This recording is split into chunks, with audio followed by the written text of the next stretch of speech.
5 skills के day 2 के अंदर आप सभी का स्वागत है। डे 2 हमारा डेडिकेटेड रहने वाला है क्यूए क्यूसी से रिलेटेड। डे 1 के अंदर हम लोगों ने स्ट्रक्चरल डिजाइनिंग के बारे में डिस्कस किया था, तो अगर आपने वो वीडियो अभी तक नहीं देखा है, लिंक वीडियो के डिस्क्रिप्शन में आपको मिल जाएगा, जाके आप उस वीडियो को देख सकते हैं। और अगर आपने वो वीडियो देखा होगा तो काफी कुछ सीखने के लिए आपको मिला होगा स्ट्रक्चरल डिजाइनिंग से रिलेटेड। बात करते हैं डे 2 के बारे में, तो डे 2 हमारा डेडिकेटेड रहेगा क्यूए क्यूसी के लिए। अगर आप एग्जीक्यूशन के अंदर अगर आप वर्क करते हैं और साइट एग्जीक्यूशन में ही अपना करियर बनाना चाहते हैं, तो डे 2 आप सभी के लिए काफी इंपॉर्टेंट रहने वाला है। आप एज ए साइट इंजीनियर किसी कंस्ट्रक्शन कंपनी के अंदर वर्क कर रहे हैं, आप एज ए जेई किसी गवर्नमेंट डिपार्टमेंट के अंदर काम कर रहे हैं, या आप अपनी खुद की कंस्ट्रक्शन कंपनी रन कर रहे हैं, या आप क्यूए क्यूसी इंजीनियरिंग में अपना करियर बनाना चाहते हैं, तो डे 2 आप सभी के लिए इंपॉर्टेंट रहने वाला है। किसी भी वर्क की एग्जीक्यूशन के टाइम पे हमें कैसे क्वालिटी चेक करनी है, कैसे क्वालिटी मेंटेन करनी है, वो सारा का सारा चीजें जो है जो हमारा डे 2 है इसके अंदर डिस्कशन किया गया। तो मान लीजिए कोई भी वर्क अगर एग्जीक्यूट हो रहा है, एग्जीक्यूशन से पहले हमें क्या स्टेप चेक करने हैं, वो सारी चीजें डिस्कस की जाएंगी। जब वो वर्क रनिंग में होगा तो उस टाइम पे हमें क्या क्या चीजें करनी है, जब वो वर्क कंप्लीट हो जाएगा उसके बाद हमें क्या क्या चीजें चेक करनी है, तो सारी की सारी जो है आपको इस पर्टिकुलर वीडियो के अंदर मिलने वाली है।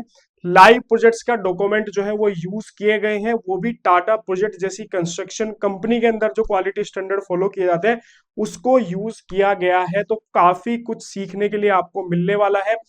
वीडियो को स्टार्ट करते हैं और चलते हैं लैपटॉप की स्क्रीन के अंदर, और जो क्यूए क्यूसी का जो पार्ट है उसको स्टार्ट करते हैं।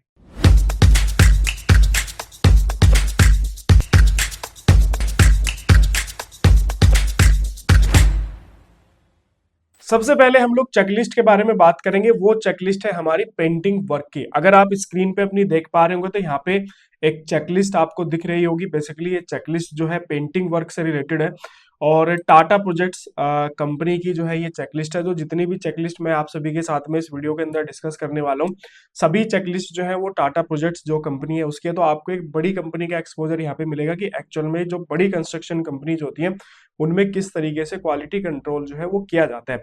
तो अगर किसी भी चेकलिस्ट को अगर आप ओपन करोगे तो ऊपर की तरफ आपको कुछ बेसिक इंफॉर्मेशंस रहती हैं जो कि प्रोजेक्ट से रिलेटेड रहती हैं।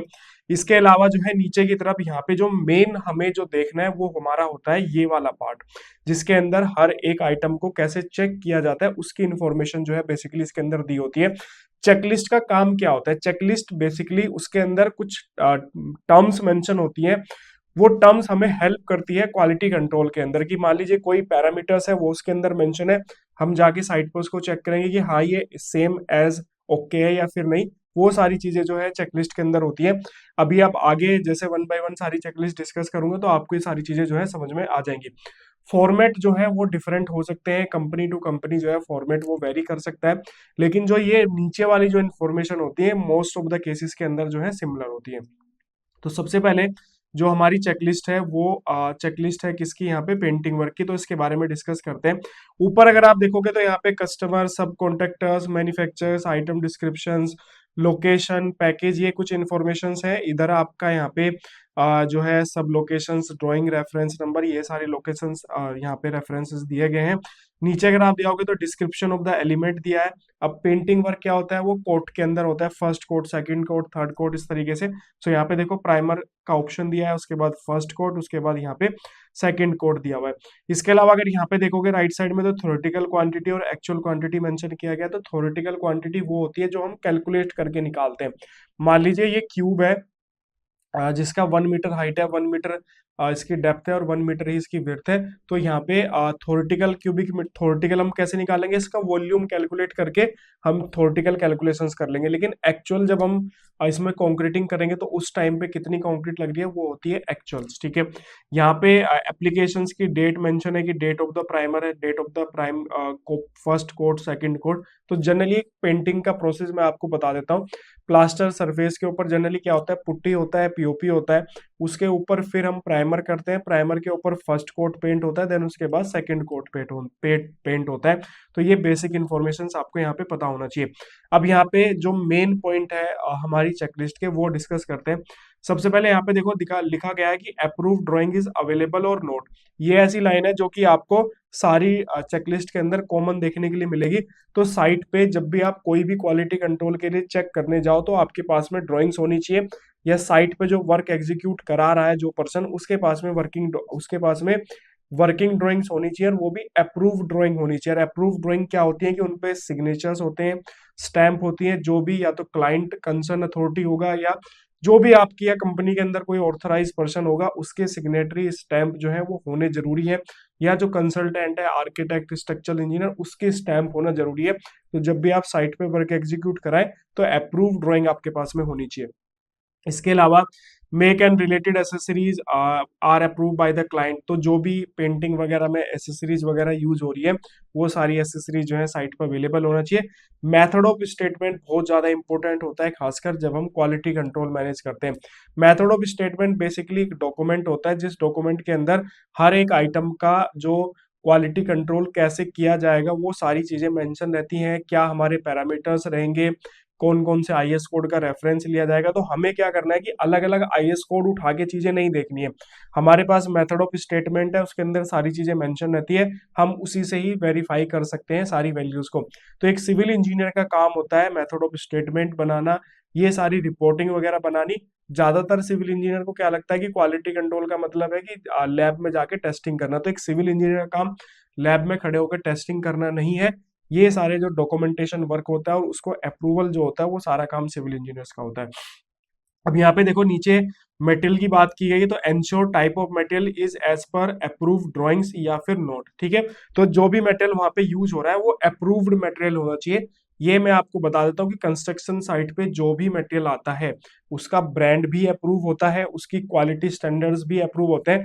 आपका माल आया, उसकी टेस्टिंग हुई, टेस्टिंग होने के बाद जो है वो अगर पास है तो वो आप यूज कर सकते हो, अगर पास नहीं है तो आप उसको यूज नहीं कर सकते हो। तो ये सारी चीजें आपको ध्यान रखनी है। तो यहाँ पे बेसिकली क्या होता है, इसके अंदर चेक मार्क होता है कि आपने कोई पॉइंट चेक किया, अगर वो ओके है तो आप यस पे क्लिक करोगे, अगर वो ओके नहीं है तो आप नो पे क्लिक करोगे। इसके अलावा रिमार्क में जो है आप यहाँ पे अगर आप कोई सजेशन देना चाहते हो या फिर कोई प्रॉब्लम है साइट पे तो आप यहाँ पे रिमार्क भी डाल सकते हो कि ये एक्चुअल में इसके अंदर ये मॉडिफिकेशन होना है या फिर ये अब मुझे हमारी ये रिक्वायरमेंट है, तो आप वो रिमार्क के अंदर भी डाल सकते हो। कलर शेड जो होता है वो एज पर अप्रूव। तो कलर जो होता है वो अप्रूव होता है। सबसे पहले क्या होता है कि ड्राइंग्स बनती हैं, ड्राइंग्स के अंदर ही कलर मेंशन रहता है, तो ये भी कलर जो होता है कि किस शेड का कलर रहेगा, किस टाइप का कलर यूज किया जाएगा, वो सब कुछ अप्रूव होना चाहिए और वही सेम जो है साइट पे यूज होना चाहिए।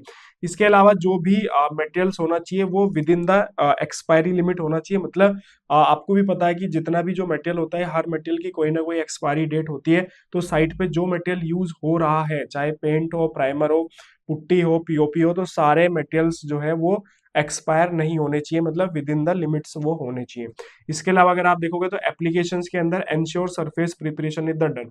अगर मैं आपसे मोटा मोटी पूछूं कि मुझे किसी वॉल पे प्लास्टर करना है और उस प्लास्टर को मुझे प्लास्टर मतलब किसी वॉल पे मुझे पेंटिंग करनी है, तो पेंटिंग करने से पहले जो सरफेस है वो क्या होना चाहिए, उसके अंदर क्या प्रिपरेशन मुझे उसकी करनी चाहिए। देखो पेंटिंग के अंदर हम लोग डैम्पनेस बहुत ज्यादा खतरनाक होती है, तो हमारा जो सरफेस है वो ड्राई होना चाहिए, सबसे पहली रिक्वायरमेंट है। कोई भी डस्ट पार्टिकल या धूल वगैरह उसके ऊपर नहीं होनी चाहिए, या कोई भी लूज मटेरियल उसके ऊपर नहीं होना चाहिए। अगर कोई भी लूज मटेरियल वगैरह उसके ऊपर है तो भी हमारी पेंटिंग के अंदर जो है वो प्रॉब्लम्स आ सकती है। इसके अलावा बहुत ज्यादा अंडुलेशन सरफेस पे नहीं होना चाहिए। अगर उसमें कोई कटिंग वगैरह की गई है तो उसका रिपेयरिंग प्रॉपर वे में होना चाहिए। तो ये कुछ ऐसी चीजें होती हैं कि जो कि पेंटिंग वर्क से पहले हमें सरफेस को प्रिपेयर करना है। इसके अलावा यहाँ पे ensure number of coat are applied as per the drawing. तो जो भी जैसे बोल रहा है फर्स्ट कोट, सेकंड कोट, अगर रिक्वायरमेंट होती है तो थर्ड कोट भी किया जाता है, तो वो वहां पे अप्लाई होना चाहिए।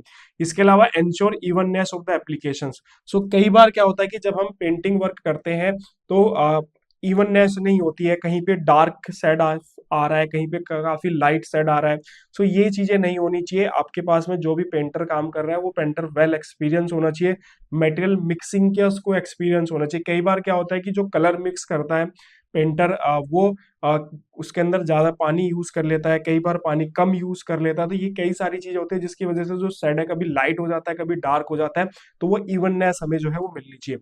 इसके अलावा जब पेंटिंग हम लोग करते हैं तो ब्रशेस वगैरह के जो मार्क होते हैं वो रह जाते हैं। तो हमें ये भी इंश्योर करना है कि जो ब्रशेस वगैरह हम लोग यूज कर रहे हैं वो अच्छी क्वालिटी के होने चाहिए और उनके मार्क जो है वो सरफेस पे नहीं दिखने चाहिए।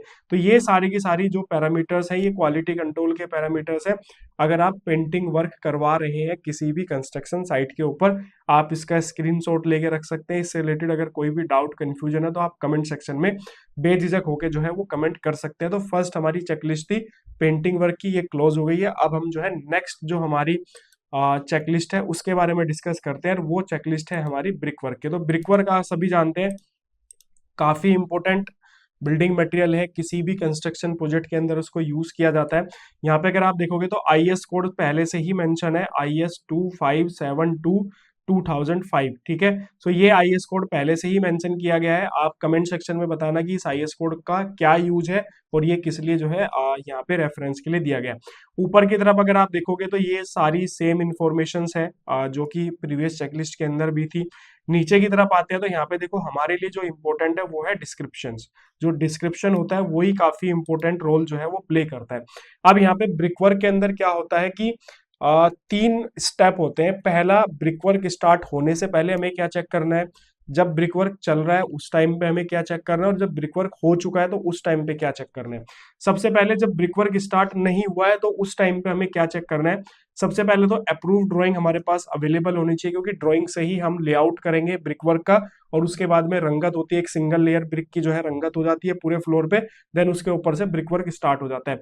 इसके अलावा यहाँ पे make is approved by the client, और इसके अलावा method of statement is approved by the client. So ये कॉमन लाइन्स होती हैं जो कि हर एक चेकलिस्ट के अंदर आपको जनरली देखने के लिए मिलेंगी। इसके अलावा एंश्योर क्लीनिंग डन। तो हम जिस भी फ्लोर पे ब्रिक वर्क करवा रहे हैं उस फ्लोर पे क्लीनिंग काफी इंपॉर्टेंट है। कई बार देखो, आपने देखा होगा कि जब किसी स्लैब पे हम लोग जो है ब्रिक वर्क कराने जाते हैं तो वहां पे सीमेंट की सैलरी डली हुई होती है, कुछ लूज मटेरियल वहां पे डला हुआ होता है। तो हमें वो मटेरियल वहां से हटाना है, हाउसकीपिंग करनी है प्रॉपर, उसके बाद ही हमें ब्रिक वर्क जो है वो स्टार्ट करना है। इसके अलावा अगर हम किसी लूज सरफेस पे जैसे ग्राउंड वगैरह पे, बेसमेंट वगैरह में, फाउंडेशन में अगर ब्रिक वर्क कर रहे हैं तो नीचे कोई हार्ड सरफेस डीपीसी या फिर आरसीसी का कुछ ना कुछ बेड हमें वहां पे प्रोवाइड कराना चाहिए। तो ये यहाँ पे मेंशन किया गया है। इसके अलावा ensure hacking of RCC column surface is done. जहां पे भी मेरा मान लो ये कॉलम है, ये फर्स्ट कॉलम है, ये मेरा सेकंड कॉलम है, इसके बीच में मेरा ब्रिक वर्क स्टार्ट होना है। तो ये जो सरफेस है आपका कॉलम का, जहां पे ब्रिक और कॉलम का जॉइंट आएगा, हमें उस सरफेस पे हैकिंग करनी है। तो हैकिंग आपको पता है कि हम सरफेस को रफ करते हैं, ग्राइंडर मशीन भी आती है, छोटी हिल्टी मशीन भी आती है, इसके अलावा छीनी हथौड़े से मैनुअल भी किया जाता है। तो आप इसको समझ में आ रहा होगा कि हैकिंग का प्रोसेस क्या है। इसके अलावा हमें यहाँ पे ग्रीन मोर्टार यूज करना है। हैकिंग करने के बाद हमें इस सरफेस पे क्या है कि मोर्टार, रिच मोर्टार हमें जो है इसके अंदर यूज करना है। जनरली जो है सीमेंट और वाटर का पेस्ट जो है वो यहाँ पे अप्लाई किया जाता है, या सीमेंट सैलरी वगैरह यहाँ पे यूज की जाती है। सो ये भी अगर ओके है तो आपको यहाँ पे चेक करना है, अगर ओके नहीं है तो आपको यहाँ पे क्रॉस करना है। इसके अलावा हमारी जो ब्रिक्स होनी चाहिए वो वेट होनी चाहिए। आपको भी पता है कि ड्राई ब्रिक हम यूज नहीं कर सकते, क्योंकि ड्राई ब्रिक यूज करेंगे तो मोर्टार की जो मॉइस्चर्स होगी वो उसको एब्जॉर्ब कर लेगी, और उसके बाद जो है हमारी मोर्टार के अंदर स्ट्रेंथ नहीं आएगी। तो ये सारी चीजें यहाँ पे मेंशन है। इसके अलावा है यहाँ पे कि जीआई ट्रे अवेलेबल होनी चाहिए साइट पे, ताकि उसको मैसन जो है वो मिक्स कर सके मोर्टार को। मिक्सचर से मोर्टार आया उसके बाद उसको मैसन जो होगा वो भी मिक्स करेगा, और उसके बाद में जो है उस पे ब्रिक वर्क पे उसको अप्लाई कर देगा, ठीक है। इसके अलावा मेजर बॉक्स, मेजरमेंट बॉक्स यहाँ पे बताया गया है कि क्या होता है कि जनरली मान लो साइट पे मिक्सचर्स यूज करके हम लोग मोर्टार बना रहे हैं, तो हमारे पास में जो मेजरिंग बॉक्स है जिससे हम सीमेंट और सैंड मिक्सचर के अंदर डाल रहे हैं वो सेम होना चाहिए। कई बार ऐसे देखा गया है साइट के अंदर कि जो सीमेंट यूज कर रहे हैं वहां पे अलग बॉक्स यूज हो रहा है, और जो हम मोर्टार यूज कर रहे हैं और जो सैंड यूज कर रहे हैं उसके लिए अलग बॉक्स यूज करते हैं। तो दोनों के वॉल्यूम में डिफरेंस आ जाता है, जिसकी वजह से हमारी क्वालिटी मेंटेन नहीं हो पाती। तो आपको ध्यान रखना है कि दोनों का जो बॉक्स का साइज हो वो सेम हो। इसके अलावा अगर आप देखोगे तो यहाँ पे मैसन के जो इक्विपमेंट्स होते हैं, ट्रॉवल्स हो गया, प्लम बॉब हो गया, लाइन थ्रेड हो गया, स्प्रिट लेवल हो गया, राइट एंगल्स हो गया, मेजरिंग टेप हो गया। तो ये बेसिक टूल्स हैं जो कि किसी मेसन के पास में जरूर होना चाहिए। इसके अलावा सारे मेजरिंग टूल गुड कंडीशन के अंदर होना चाहिए। यहाँ पे आर्किटेक्चरल, स्ट्रक्चरल और एमईपी वर्क आपको जरूर चेक करना चाहिए। जब भी आप ब्रिक वर्क लेआउट कराने जाओ तो आपके पास में आर्किटेक्चरल ड्राइंग्स होनी चाहिए, आपके पास स्ट्रक्चरल ड्राइंग्स होनी चाहिए, आपके पास में एमईपी की ड्राइंग्स होनी चाहिए। यहीं से ही हमें पता चलता है कि जब हम तीनों ड्राइंग्स को एक साथ देखते हैं तो हमें एक ओवरव्यू मिलता है कि हाँ हम ब्रिक वर्क करेक्ट करवा रहे हैं या फिर नहीं करवा रहे हैं। तो ये थी सारी चेकलिस्ट जब प्री ब्रिक ब्रिक वर्क हमें क्या चेक करना है। अब हमारा ब्रिक वर्क जो है वो स्टार्ट हो चुका है, उस टाइम पे हमें क्या करना है, तो सबसे पहले हमें चेक करनी है डायमेंशंस। तो जो भी हम लोगों ने ब्रिक की रंगत वगैरह की थी या ब्रिक की जो भी हम ये इस तरीके से ब्रिक वर्क हो रहा है रूम वाइज, तो हमें ये चेक करना है रूम की क्रॉस डायगोनल जरूर चेक करिएगा। अदरवाइज क्या होगा कि अगर आपके रूम के क्रॉस डायगोनल सही नहीं होंगे तो जब आप फ्लोरिंग वर्क स्टार्ट करोगे तो वो क्लियरली विजिबल होगा। जब तक फ्लोरिंग वर्क नहीं होता है तब तक वो इतना विजिबल नहीं होता है। अगर आपने फ्लोरिंग वर्क, आपके रूम की डायगोनल जो है वो सही नहीं है और फ्लोरिंग वर्क अगर आप जब करोगे तो आपको पता चलेगा कि एक साइड आपकी फुल टाइल यूज हो रही है, जैसे जैसे आप आगे जा रहे हो टाइल का साइज रिड्यूस होता जा रहा है जो कि बहुत ही खराब दिखता है। तो आपको ये जरूर चेक करना है। इसके अलावा मोर्टार जो आप यूज कर रहे हो वो with in the setting time, आपको पता है सीमेंट का final setting time initial setting time होता है।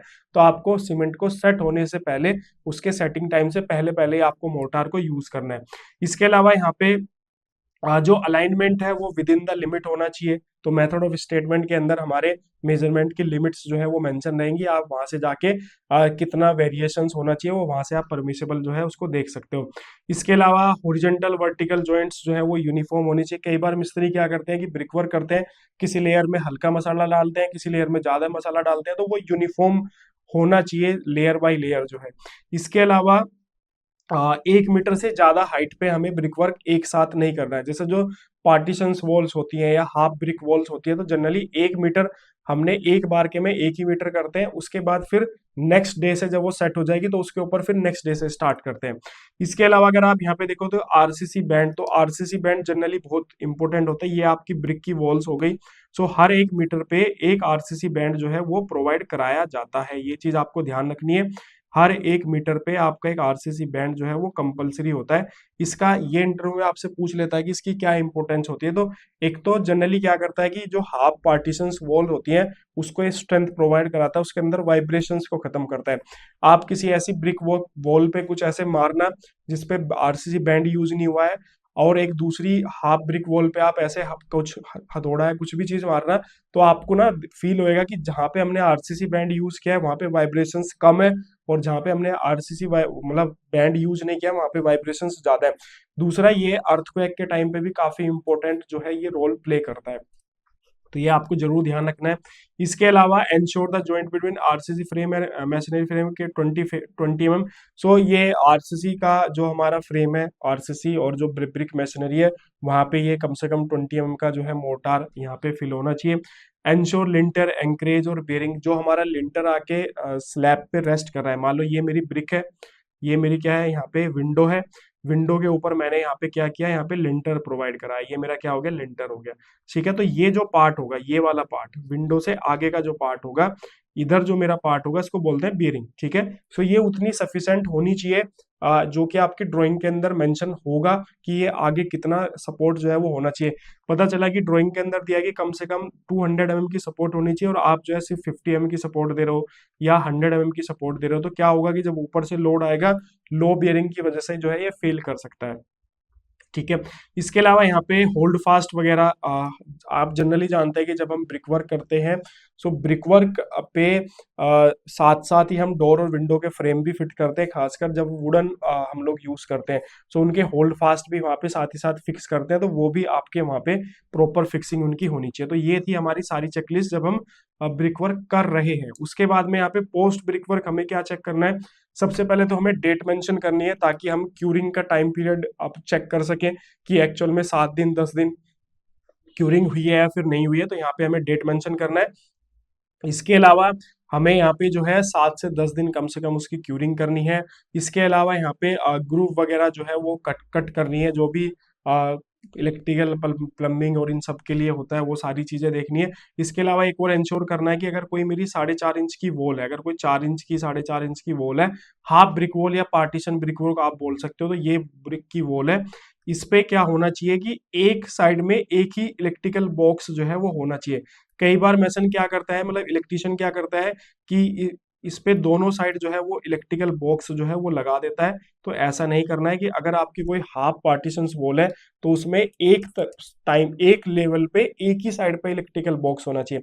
आपने देखा होगा ना रूम के अंदर, आप देखो कि मान लो 2 रूम है अगल बगल में, तो एक तरफ स्विच है, तो मैसन क्या इलेक्ट्रिशियन क्या करता है कि सेम दूसरी साइड भी सेम स्विच जो है वो प्रोवाइड करा देता है। तो आपको ये चीज जो है वो नहीं करनी है, ठीक है। सो ये हो गया हमारा ब्रिक वर्क से रिलेटेड। और आप कमेंट सेक्शन में जरूर बताना कि ये जो हमारा आईएस कोड है इसका क्या यूज है। और बाकी इससे रिलेटेड अगर कोई भी डाउट है तो कमेंट सेक्शन में बेझिझक होकर कमेंट करना, मैं आपको पर्सनली जो है वो रिप्लाई करूंगा।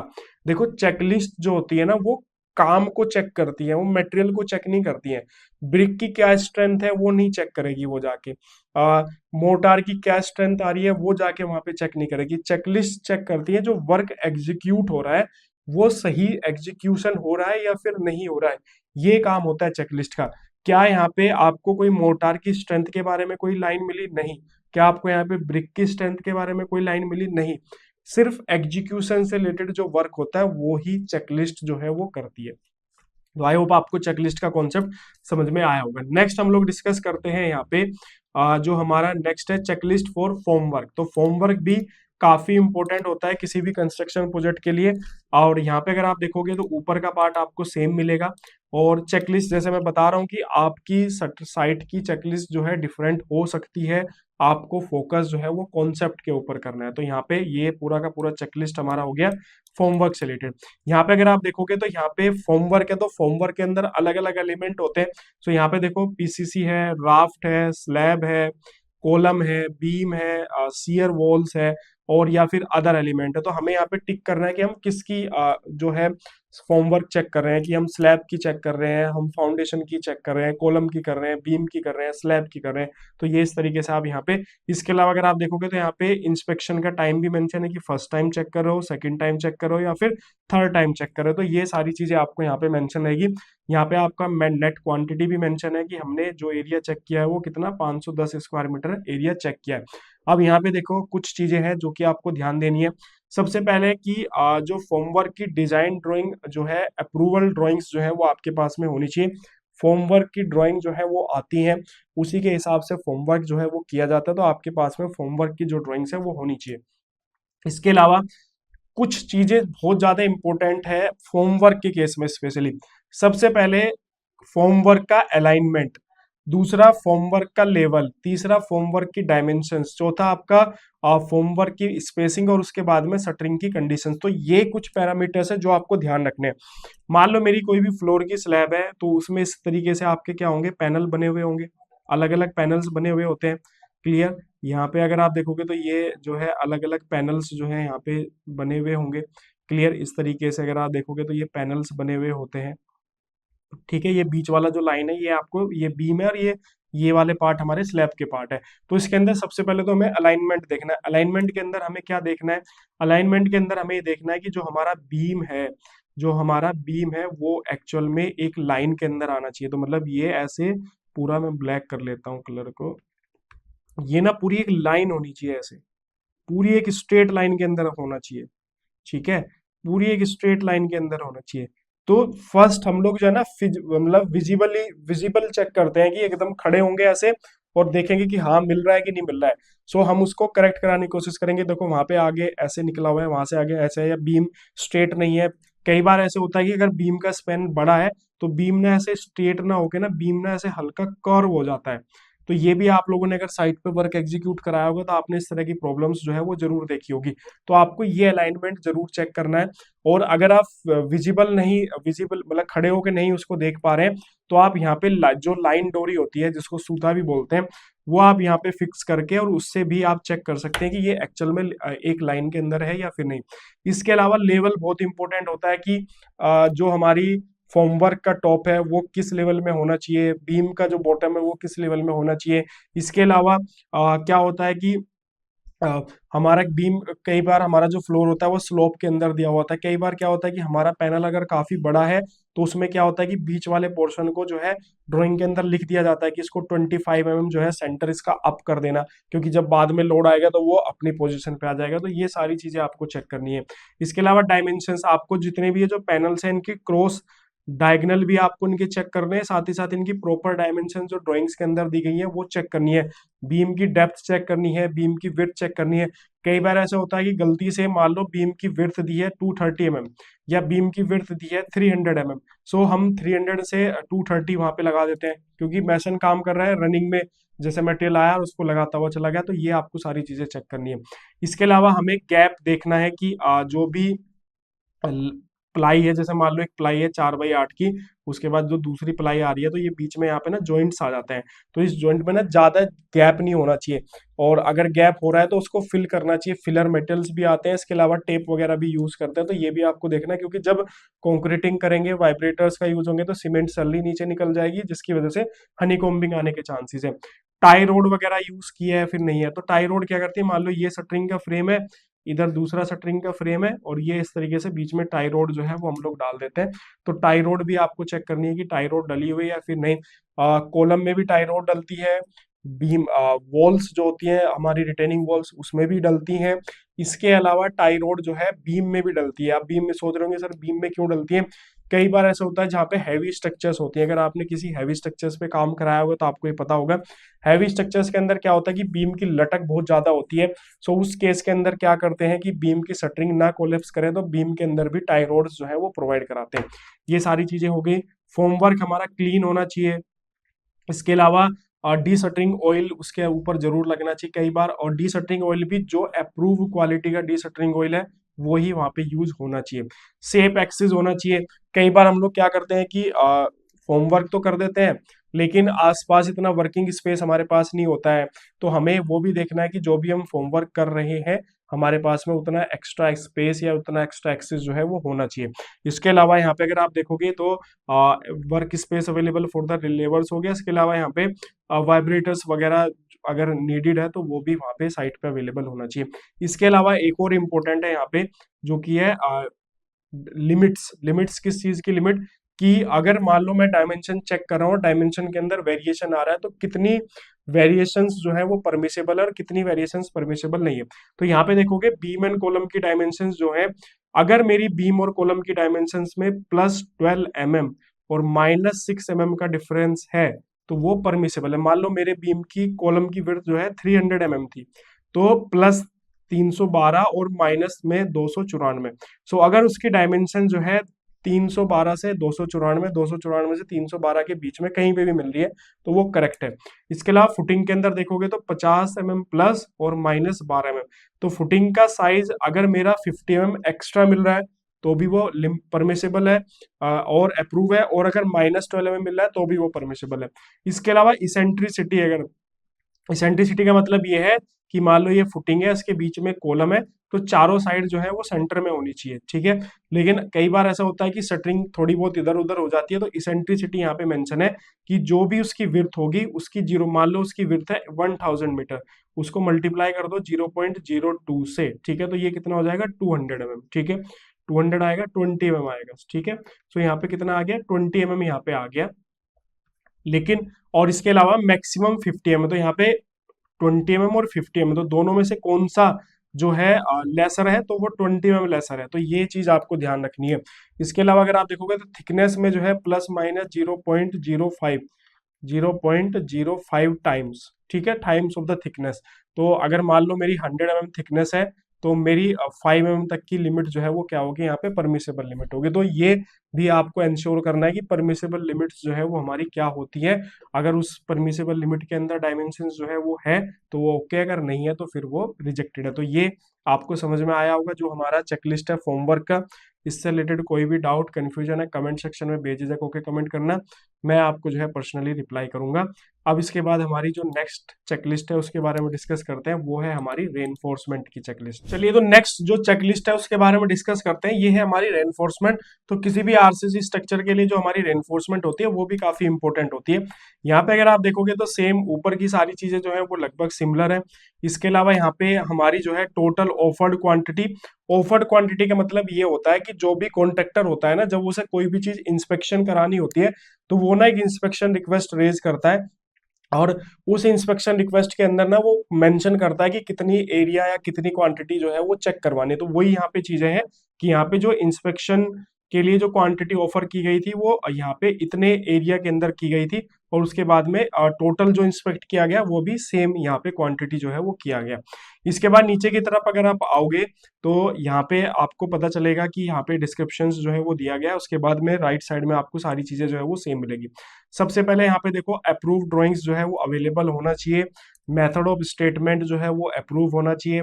इसके अलावा यहाँ पे type of coupler marking equipments with related accessories are approve by the client. अब यहाँ पे देखो कपलर की बात की गई है। जनरली क्या होता है कि हमारे पास में हम बार के अंदर लैब प्रोवाइड कराते हैं, तो ये मेरी जैसे फर्स्ट बार है और इसमें मैं क्या करूंगा, यहाँ से लैब प्रोवाइड करूंगा। लैब क्यों करते हैं, क्योंकि जनरली मान लो 50 मीटर की मुझे रेनफोर्समेंट डालनी है, तो 50 मीटर तो अवेलेबल नहीं है मेरे पास। स्टैंडर्ड साइज कितना है, 12 मीटर का, तो मैं क्या करूंगा, लैप करके उसको करूंगा। लेकिन जब क्या होता है कि डाया काफी हाई होता है, जहाँ पे हायर डाया यूज किया जाता है, मान लो 25 कर रहे हैं, 28 कर रहे हैं, 32 कर रहे हैं, या फिर उससे ऊपर का डाया यूज कर रहे हैं, तो यहाँ पे लैप की जो कॉस्ट आती है ना वो काफी ज्यादा आ जाती है। तो इसको रिड्यूस करने के लिए हम लोग क्या करते हैं, यहाँ पे इस तरीके से थ्रेडिंग करते हैं दोनों साइड पे। यहाँ पे भी बार में थ्रेडिंग करेंगे और यहाँ पे ना कपलर यूज करेंगे, ठीक है।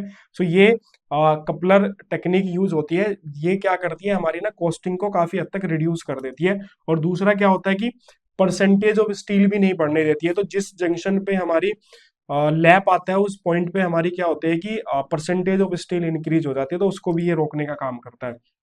तो यहाँ पे, और ये ऐसे ही नहीं कि कोई भी कपलर बन कर सकता है, किसी को भी आप उठा के ले आओगे कपलर, वो भी एक एक्सपीरियंस्ड कॉन्ट्रैक्टर होना चाहिए। उसके पास में सारी वो जो मशीनरी रिक्वायरमेंट है वो उसके पास में होनी चाहिए। और उसके बाद कपलर का जो जॉइंट बनता है उसकी टेस्टिंग भी होती है। टेस्टिंग होने के बाद रिपोर्ट आती है, जो कंसल्टेंट होता है स्पेशली स्ट्रक्चर कंसल्टेंट, वो उसका अप्रूवल देता है, तभी हम उसको यूज कर सकते हैं। ऐसे नहीं कि हमने अपनी मर्जी से गए मार्केट से कपलर उठाया और थ्रेडिंग करवाई और कपलर टाइट किया और उसके बाद में स्टार्ट कर दिया, तो ऐसे आपकी स्ट्रक्चर जो है वो फेल कर सकती है। क्लियर। सो यहाँ पे देखो क्लियरली मेंशन है कि जो सब कॉन्ट्रैक्टर्स है फॉर कपलिंग वर्क इज पर क्वालिफाइड एंड अप्रूव, ठीक है। तो जो हमारा कपलर का जो कॉन्ट्रैक्टर्स है वो अप्रूव होना चाहिए, क्वालिफाइड होना चाहिए। उसके बाद ensure bar bending schedule is approve from the client. तो रेनफोर्समेंट बार की जो भी कटिंग बेंडिंग होती है सारी की सारी एज पर बार बेंडिंग शेड्यूल जो है वो होती है, बीबीएस। तो बीबीएस आप अगर नहीं आता है तो हमारी एप्लीकेशन पे बार बेंडिंग शेड्यूल का कोर्स अवेलेबल है, आप उसको जो है ज्वाइन कर सकते हैं।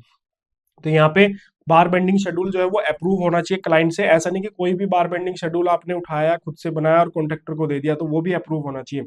Reinforcement make and the type is approve by the client. So जैसे मैंने स्टार्टिंग में बताया था कि हर एक ब्रांड अप्रूव होता है, हर एक मटेरियल अप्रूव होता है, तो वही मटेरियल यूज होना चाहिए या वही रेनफोर्समेंट बार यूज होनी चाहिए जो कि अप्रूव हो, ठीक है।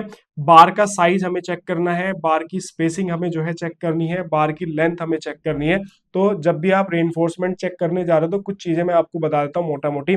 सबसे पहले तो आपको बार का डायमीटर चेक करना है कि डायमीटर जो है वो यूज हो रहा है या फिर नहीं यूज हो रहा है। बार का जो ग्रेड है वो सेम यूज हो रहा है या फिर नहीं यूज हो रहा है। इसके अलावा आपको ये देखना है कि जो स्पेसिंग है वो प्रॉपर है या फिर नहीं है। ये कुछ ऐसे पैरामीटर्स होते हैं। या जो बार हम लोग यूज कर रहे हैं कहीं वो पुरानी बार तो नहीं है, उस पर कोई रस्टिंग वगैरह तो बहुत ज्यादा नहीं आ चुकी है। ये सारी चीजें हमें जो है चेक करनी है। इसके अलावा लैब जो होता है, लैब भी आपकी स्ट्रक्चरल ड्राइंग्स के अंदर मेंशन होता है कि किस जोन के अंदर हमें लैपिंग करनी है। सो वो उस जोन के अंदर है या फिर नहीं है वो हमें चेक करना है। इसके अलावा coupler are use for the drawings, हाँ कपलर हो गया। उसके बाद checking for proper fixing of the coupler. तो कपलर में थ्रेडिंग है, थ्रेडिंग से हमें उसको टाइट करना है, तो ऐसा तो नहीं कि वो लूज है, ये भी हमें चेक करना है। तो प्रॉपर उसकी सही से उसको प्लेस किया गया है फिर नहीं किया गया, वो सारी चीजें हमें चेक करनी है। इसके अलावा स्पेसर्स चेयर होती हैं, जैसे मान लो राफ्ट है, ऊपर टॉप में सरिया हो गया, बॉटम में सरिया हो गया, तो यहाँ पे हम लोग इसको रोकने के लिए चेयर प्रोवाइड कराते हैं, चेयर बोलते हैं। जैसे ये मेरी रिटेनिंग वॉल है, रिटेनिंग वॉल के अंदर स्पेसर बोलते हैं इसको, ठीक है। तो ये इस तरीके से हम लोग जो है वो प्रोवाइड कराते हैं, तो ये जरूर होना चाहिए। अगर ये नहीं होगा तो जैसे हम होमवर्क कर देंगे तो हमारा ये जो सरिया है इस सरिये के साथ में ऐसे मिल सकता है, तो हमें प्रॉपर गैप मेंटेन करने के लिए स्पेसर जो है वो प्रोवाइड कराया जाता है। Ensure bar assembly rigidity and adequately supported. तो बार जनरली क्या होता है कि मान लो कॉलम की रेनफोर्समेंट है और काफी हैवी कॉलम है, तो वो क्या होगा कि अपने वेट की वजह से थोड़ा झुक जाएगी, तो उसकी वजह से भी कई बार क्या दिक्कत आती है कि हमें ना कवरिंग वगैरह में प्रॉब्लम आती है, और तो हमें क्या करना पड़ेगा कि बार को भी सपोर्ट करके चलना पड़ेगा, या फिर कई बार ऐसा भी होता है कि बार की लोड की वजह से हमारा जो अलाइनमेंट है वो भी डिस्टर्ब हो जाता है, तो हमें ये सारी चीजें जो है वो चेक करनी है। इसके अलावा कवर जो है वो चेक करना है, कवर टॉप में, बॉटम में, राइट साइड में, सभी पोर्शन पे हमें जो है वो कवर यूज किया गया है फिर नहीं किया गया है, कवर का साइज क्या है ये भी चेक करना है, कवर का मटेरियल क्या है ये भी चेक करना है, ठीक है। तो ऐसा नहीं कि खाली साइज ही चेक कर लिया, कवर का मटेरियल भी हमें चेक करना है।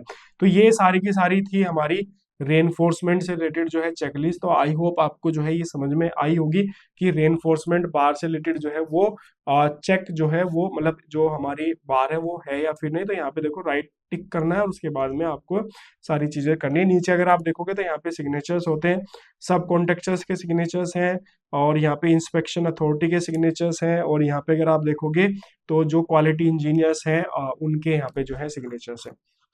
इसके बाद इस चेकलिस्ट को क्लोज करते हैं। कोई डाउट है तो कमेंट सेक्शन में कमेंट कर देना।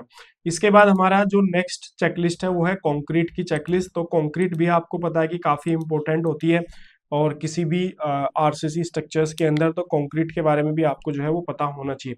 सो अगेन ऊपर की जो इन्फॉर्मेशन है वो आपको सब कुछ सेम मिलेगी। इसके अलावा यहाँ पे देखो इसके अंदर भी हमारी सारी चीजें मेंशन है। कंक्रीट के अंदर हम क्या क्या चेक चेक करते हैं, पीसीसी करते हैं या फिर आरसीसी करते हैं, क्लियर। अब आरसीसी के अंदर भी अगर आप देखोगे तो दो तरीके से होते हैं कि आरएमसी होती है, डिजाइन मिक्स कंक्रीट जो होती है, या फिर हमारा नॉमिनल मिक्स होता है। तो यहाँ पे अगर आप देखोगे तो आरएमसी, और उसके अलावा यहाँ पे हमारी जो है नॉमिनल मिक्स, ये सारी चीजें किसकी हमें करनी है, slab, column, beam, shear walls या फिर अदर एलिमेंट। तो ये सारी चीजें आपको यहाँ पे जो है चेक करनी है। इसके अलावा ग्रेड ऑफ कंक्रीट यहाँ पे देखो M30 है, और क्वांटिटी जो है वो जिसके लिए हम चेक करने जा रहे हैं वो 12 क्यूबिक मीटर्स है। सो यहाँ पे अगर आप देखोगे सबसे पहले चेक वेदर फॉर्मवर्क चेकलिस्ट। अब देखो यहाँ पे कई पैरामीटर्स काफी इंपॉर्टेंट है। आपको कंक्रीटिंग कराने से पहले सबसे पहले आपको चेकलिस्ट चेक करनी है फॉर्मवर्क की, क्या कोई फॉर्मवर्क के अंदर डिफेक्ट तो नहीं था, क्या फॉर्मवर्क की चेकलिस्ट ओके है या फिर नहीं ओके है। तो कंक्रीटिंग से पहले आपको फॉर्मवर्क की चेकलिस्ट देखनी है, और रेनफोर्समेंट चेक करने से पहले भी आपको शटरिंग की फॉर्मवर्क की चेकलिस्ट जरूर चेक करनी है। इसके अलावा रेनफोर्समेंट की चेकलिस्ट जो है हमें जरूर चेक करनी है। इसके अलावा check whether sub step setting checklist is fill as the format, इतना। तो ये अदर भी हमें यहाँ पे चेक करनी है, मतलब इलेक्ट्रिकल्स हो गया, एमईपी की जो हमारी चेकलिस्ट होती है, क्योंकि कंसील्ड आइटम्स होते हैं बहुत सारे स्लैब के अंदर, तो वो सब चेकलिस्ट भी आपको चेक करनी है। कंक्रीटिंग का काम स्टार्ट होने से पहले ये सारी चीजें आपको यहाँ पे चेक करनी है। इसके अलावा एम्बेडेड पार्ट हमें चेक करना है। एम्बेडेड पार्ट मतलब जैसे मान लो कोई स्टील स्ट्रक्चर बननी है, तो उसमें आप देखोगे कि फाउंडेशन और कॉलम का कुछ पार्ट आरसीसी का होता है, उसके बाद उसके अंदर फाउंडेशन बोल्ट लगते हैं, फिर प्लेट लग के ऊपर से हमारा स्टील स्ट्रक्चर शुरू हो जाता है। कई बार पाइप वगैरह जो है पास होते हैं, और भी कई सारे एलिमेंट होते हैं जो कि अंदर कंसील्ड होते हैं, वो सारे हमें चेक करने हैं। इसके अलावा यहाँ पे पोजीशन हमें देखनी है कि जो फाउंडेशन बोल्ट लगे हैं वो एक्चुअल में करेक्ट पोजीशनिंग उनकी है या फिर नहीं है। कई बार ऐसे होता है कि फाउंडेशन बोल्ट ही अगर आपके गलत हो गए तो आपकी जो ऊपर की स्ट्रक्चर्स होगी वो भी उस पर आके फिट नहीं बैठेगी। फिर क्या होता है कि या तो उसको डिसमेंटल किया जाता है, या फिर हमारा जो ऊपर की जो स्ट्रक्चर्स होती है उनके जो होल रहते हैं बोल्ट के लिए, उनको जो है आगे पीछे एडजस्ट जो है वो किया जाता है। पोजीशन, डेप्थ, साइजिंग वगैरह होगी, लोकेशंस यहाँ पे होगी, type of the embedded part of the reinforcement की जो भी उसके अंदर जो रोड यूज की जा रही है हमारी फाउंडेशन बोल्ट के लिए, वो जो उनका डायमीटर ड्राइंग के अंदर मेंशन है वो है या फिर नहीं है, जो थ्रेडिंग उसके अंदर होनी चाहिए वो है या फिर नहीं है। तो ये सारी चीजें हमें चेक करनी है। वेल्डिंग हमें चेक करनी है कि कोई वेल्डिंग वाला पार्ट वहां पे है वो या है या फिर नहीं है। सो ये सारी की सारी चीजें हमें जो है वो जरूर चेक करनी है। इसके अलावा अगर आप यहाँ पे देखोगे ओपनिंग एंड द कटआउट, तो आप सभी जानते हैं कि ओपनिंग बहुत इंपॉर्टेंट होती है, और बहुत सारे पार्ट के अंदर मान लो स्लैब है, वॉल्स है, सब जगह ओपनिंग जो है आपको देखने के लिए मिलती है। तो वो सारी ओपनिंग आपको चेक करनी है कि साइज ओके है या फिर नहीं, लोकेशन ओके है या फिर नहीं। तो ये सारी चीजें आपको जो है वो जरूर चेक करनी है। इसके अलावा यहाँ पे अगर आप देखोगे तो कंक्रीट के अंदर थ्योरेटिकल कंजप्शंस और एक्चुअल कंजप्शन, तो ये बहुत इंपॉर्टेंट हो जाता है। ये ना टर्म्स आप बहुत ज्यादा सुनोगे आने वाले टाइम के अंदर, थ्योरेटिकल कंजप्शन क्या होता है, इसके अलावा एक्चुअल कंजप्शन जो है वो क्या होता है। तो ये बहुत इंपॉर्टेंट होता है, थ्योरेटिकल और एक्चुअल। थ्योरेटिकल मैंने बताया था जो आप कैलकुलेशन करके कैलकुलेट करते हो, एक्चुअल जो साइट पे यूज हुई क्वांटिटी वो होती है एक्चुअल। मान लो आपने कंक्रीट में जो है निकाला कि भाई 50 बैग ऑफ सीमेंट जो है वो लगेंगे, ठीक है, आपने जो मेथड होता है एस्टिमेशन का उसको यूज करके निकाला, लेकिन जब कंक्रीटिंग कंप्लीट हुआ तो आपने डाटा मैच किया तो पता चला कि 49 ही बैग यूज हुए हैं या 51 बैग यूज हुए हैं। तो ये हमेशा वेरी करता है, कभी सेम भी आ जाती है और कभी जो है वेरी भी करती है क्वांटिटी। इसके अलावा यहाँ पे सीमेंट वगैरह का कंजप्शंस का मेंशन है। और इसके अलावा देखो क्वांटिटी ऑफ द एडमिक्सचर्स, जो अब देखो आरएमसी यूज करते हैं तो आरएमसी के अंदर हम लोग एडमिक्सचर्स यूज करते हैं, कई टाइप के एडमिक्सचर्स यूज करते हैं। वर्केबिलिटी को कंट्रोल करने के लिए हम लोग जो है एडमिक्सचर्स यूज करते हैं, सेटिंग टाइम को डिले या एक्सीलेट करने के लिए हम एडमिक्सचर्स यूज करते हैं, अलग अलग वेदर कंडीशन के हिसाब से जो है अलग अलग जो एडमिक्सचर्स है वो यूज करते हैं। तो आपको ये देखना है कि वो एडमिक्सचर जो है वो यूज हो रहा है या फिर आपका यहाँ पे यूज नहीं हो रहा है। इसके अलावा यहाँ पे अगर आप देखोगे तो कंक्रीट का जो पोरिंग टाइम है, मतलब जो कंक्रीटिंग हमारी स्टार्ट हुई है तो वो टाइम आपको यहाँ पे नोट करना है, टाइम कंप्लीशन टाइम आपको चेक करना है। इसके अलावा आपको ये भी देखना है कि सेटिंग टाइम के बीच में ही हमारी हो रही है फिर नहीं हो रही है। पता चले कि आरएमसी आई हमारी साइट पे और उसका सेटिंग टाइम जो था उस सेटिंग टाइम से वो एक्सीड कर चुका है, तो अगर ऐसी सिचुएशन है तो हमें वो कंक्रीट नहीं यूज करनी है, आपको उसको हटवा देना है, हमें फिर नई कंक्रीट वहां पे चाहिए। इसके अलावा यहाँ पे स्लम भी आपका देखोगे, यहाँ पे दिया गया है कि स्लम कितना होना चाहिए। यहाँ पे देखो 80 mm स्लम था। और यहाँ पे टेम्परेचर भी चेक किया जाता है, कंक्रीट का जो टेम्परेचर होता है वो कितना है वो आपको चेक करना है। इसके अलावा कंक्रीट के क्यूब्स, यहाँ पे देखो 6 नंबर्स ऑफ क्यूब जो है वो फिल किए गए हैं। इसके अलावा यहाँ पे अगर आप देखोगे तो availability of concrete vibrator, vibrator बहुत ज्यादा इंपॉर्टेंट हो जाता है कंक्रीट के केस में। इसके अलावा सफिशेंट मैन पावर अवेलेबल थी या फिर नहीं थी, पोरिंग इक्विपमेंट्स जो है कंक्रीट पंप वगैरह थे या फिर नहीं, वो सारी चीजें आपको देखनी है। Sufficient of raw materials available है या फिर नहीं है, arrangement of the curing facilities है या फिर नहीं।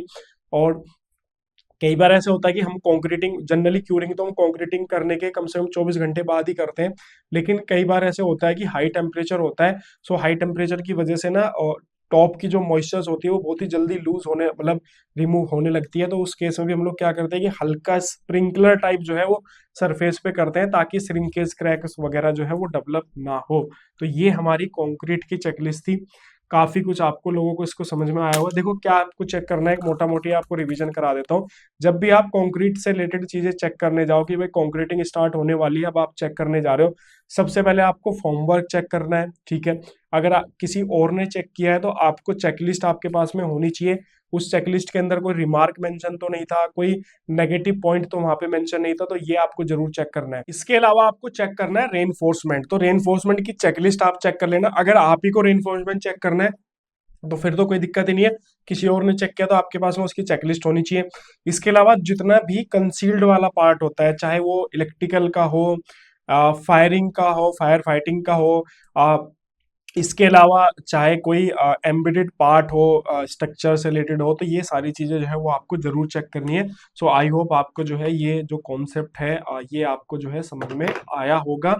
हमारा कंक्रीट की जो चेकलिस्ट है वो खत्म करते हैं। इससे रिलेटेड कोई भी डाउट है तो कमेंट सेक्शन में बेझिझक होकर कमेंट करना। अब जो हमारी नेक्स्ट चेकलिस्ट है वो है प्लास्टर वर्क की, काफी इंपॉर्टेंट होता है प्लास्टर वर्क भी। तो इसके बारे में थोड़ा डिस्कस करते हैं। तो ऊपर का पार्ट अगर आप देखोगे तो सारा का सारा हमारा यहाँ पे सेम है। नीचे अगर आप आओगे तो यहाँ पे कुछ चीजें मेंशन है, जैसे कि इंटरनल प्लास्टर सिंगल कोट होना चाहिए और एक्सटर्नल प्लास्टर जो है वो डबल कोट है। ऐसा क्यों मेंशन है वो मैं आपको बताता हूँ। जनरली जो एक्सटर्नल प्लास्टर होता है उसकी थिकनेस ज्यादा होती है, इंटरनल प्लास्टर की जो थिकनेस होती है वो जनरली कम होती है, ठीक है।